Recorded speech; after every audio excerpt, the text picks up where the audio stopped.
TH Entrevista dessa semana aborda um tema que tem sido muito debatido desde a época da campanha para presidente, que é o armamento, né? Para conversar sobre o assunto com a gente, nós estamos com o psicólogo Manuel Carvalho, né, que vai dar uma palestra para psicólogos de como avaliar uma pessoa que pretende se armar. Você pode comentar um pouco sobre o evento e depois a gente vai falando mais sobre o assunto. Primeiro, é um prazer poder falar de um tema tão atual e tão importante, né, para a sociedade, que repercute diretamente na violência urbana. Na realidade, nós estamos realizando no dia 21 ao dia 24 de março, aqui em Maceió, uma capacitação voltada exclusivamente para profissionais da psicologia, acadêmicos de psicologia concluindo de curso, para preparar esses profissionais para esse fazer psicológico, que é avaliar o quão pronto, do ponto de vista psicológico, a pessoa que faz a solicitação da Polícia Federal de posse, né, ou de registro de arma de fogo, ela tem essas condições para ter esse registro. Então, é uma avaliação psicológica de aptidão para esse registro ou essa posse. Porque as pessoas que estão interessadas, né, em ter uma arma, que acreditam que vão ficar mais seguras em casa tendo uma arma de fogo, elas precisam saber que primeiro tem que passar por essa avaliação psicológica. Isso. É muito importante a gente entender que ter uma arma não é um direito, ela é uma concessão do Estado. E como é uma concessão, ela existe alguns requisitos. Ou seja, a pessoa que está solicitando, o cidadão, seja homem, seja mulher, ele precisa comprovar que tem os requisitos mínimos que o Estado define, através de decretos de leis, de instruções normativas da própria Polícia Federal, para que ele não traga risco, não só para ele, mas para terceiros, vizinhos, familiares. Então, não é só querer ter uma arma que a pessoa quer dizer que ela tem essas condições. Então, existe uma série de requisitos, entre esses requisitos, a chamada aptidão psicológica.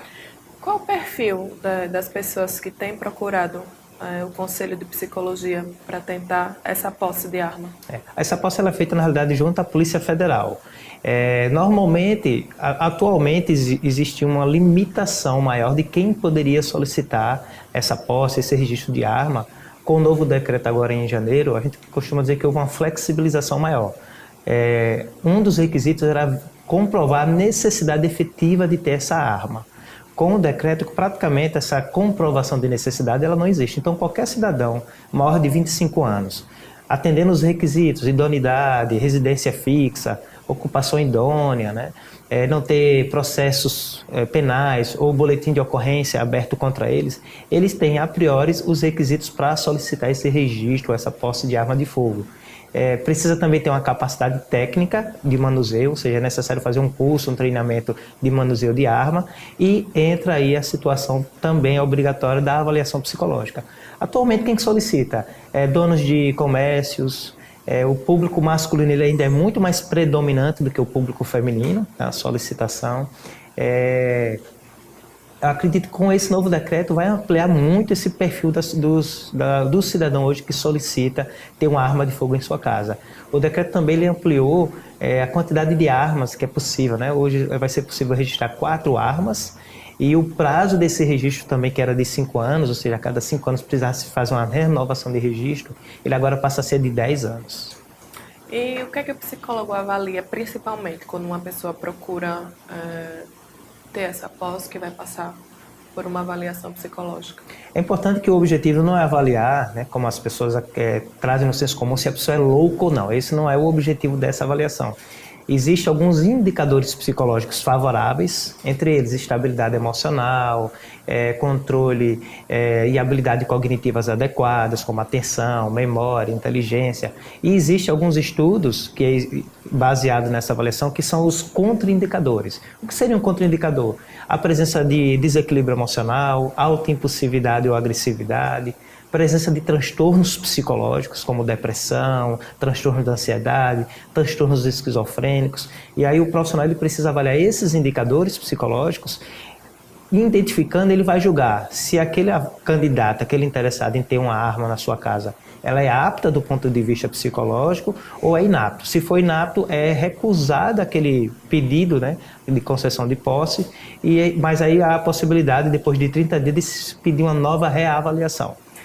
O senhor, como representante, né, do Conselho Regional de Psicologia aqui nessa entrevista, qual a posição, né, da categoria? Vocês tentam convencer as pessoas de que Não seria melhor você repensar? Você quer mesmo ter uma arma em casa e mostrar os contra de se ter uma arma em casa? Assim, não tem como responder pela categoria como um todo, porque eu sei que dentro da categoria existe divergências de opiniões, de posicionamento.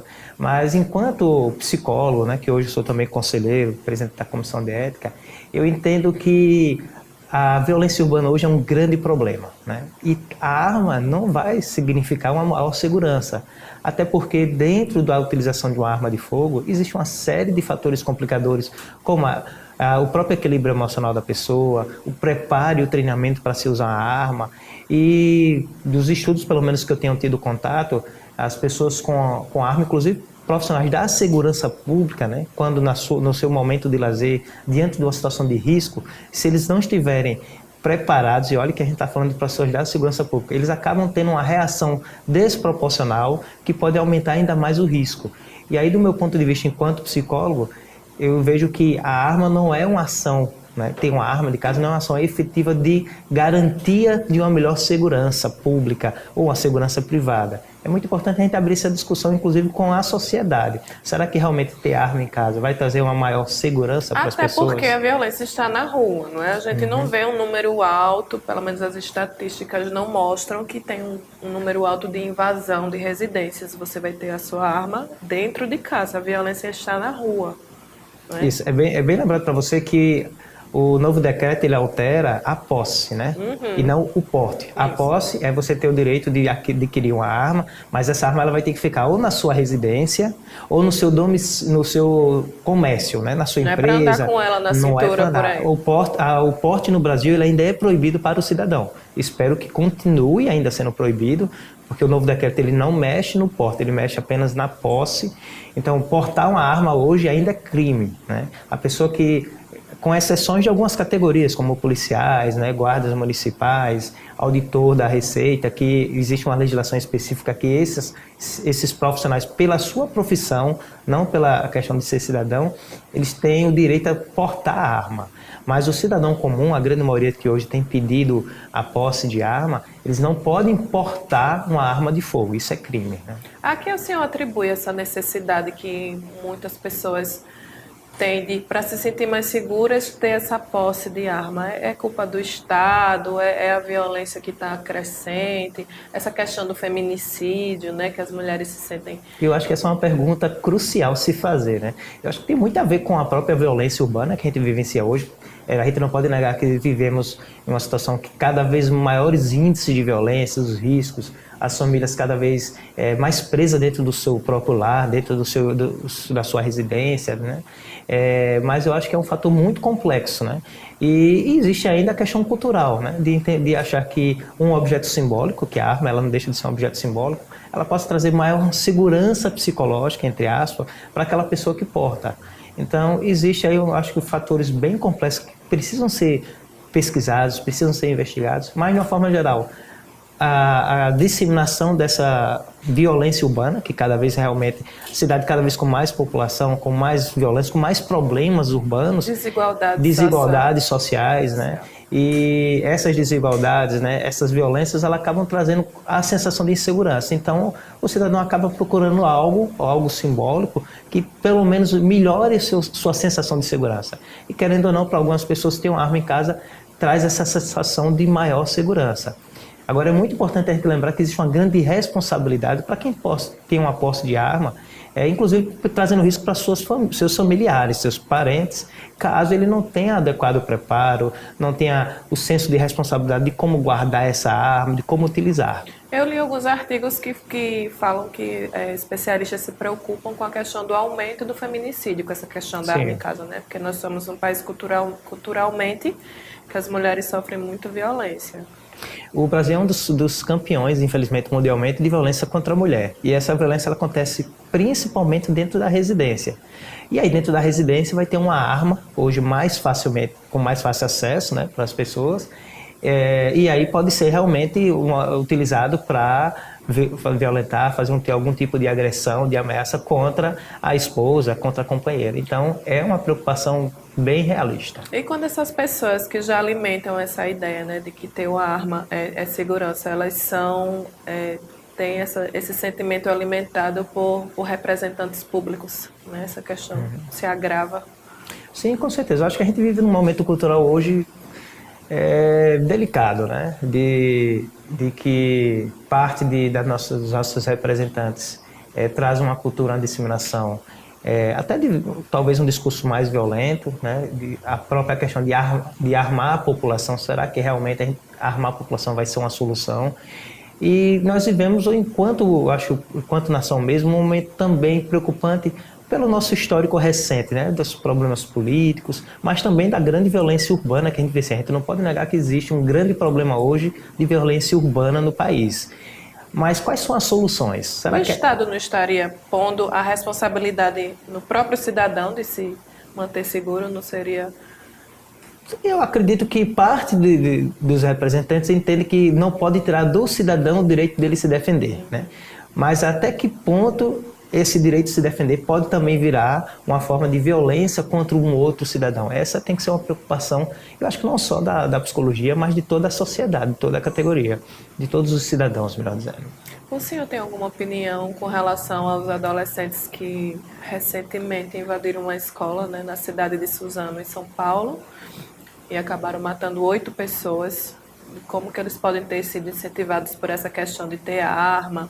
Alguns relacionam a jogos violentos na internet, né? Outros dizem que o mais jovem era fã do presidente e do Jair Bolsonaro e que tinha muitas publicações relacionadas à arma, gerou um fanatismo. O senhor tem alguma opinião formada com relação? Olha, primeiro, uma tragédia, né? Não é um fato corriqueiro que acontece.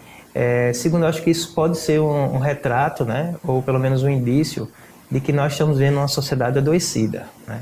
Adoecida do ponto de vista, inclusive, de valores, né, de respeito, de dignidade, rever talvez a nossa própria formação de educação familiar, a educação na escola, porque a gente acaba buscando, algumas pessoas de uma forma mais desequilibrada, figuras de referências, né, figuras heróicas de referências, e acabamos baseados nos conceitos que a gente cria, até de distorções de ideias, o direito, né, entre aspas, de achar que podemos violentar, podemos agredir as outras pessoas. Eu acho que é um fator bem complexo, né, o fato que aconteceu, a tragédia que aconteceu, e a nossa preocupação enquanto ciência é que a gente procure discutir os caminhos, né, que o Estatuto de Desarmamento, hoje sendo alterado, podendo ser alterado, existem especialistas que trazem que há a possibilidade de se mexer, inclusive, no porte da arma, que é uma grande preocupação nossa. Então, a sociedade precisa discutir, né, sobre a segurança pública, que não envolve só a arma. Você falou, inclusive, uma coisa muito interessante. A questão da igualdade sociais, de investimento em políticas públicas, né, investimento em saúde mental. O retrato disso que aconteceu claramente traz um problema de saúde mental da sociedade, independente de viés políticos, religiosos, mas um problema de saúde mental. E hoje a nossa sociedade ela não tem preparo para trabalhar com políticas e até discutir sobre saúde mental. Então a violência ela acaba sendo um retrato de desigualdade social, de falta de investimento em políticas públicas, de falta de investimento em saúde mental, da forma particular nas famílias e também no Estado. Isso também é uma responsabilidade do Estado. Ok, obrigada. Nós conversamos com o Manuel Carvalho. E se você está pensando em ter a posse de arma, pense bem. Você está levando segurança para sua casa ou está deixando a morte mais próxima da sua família? Obrigada.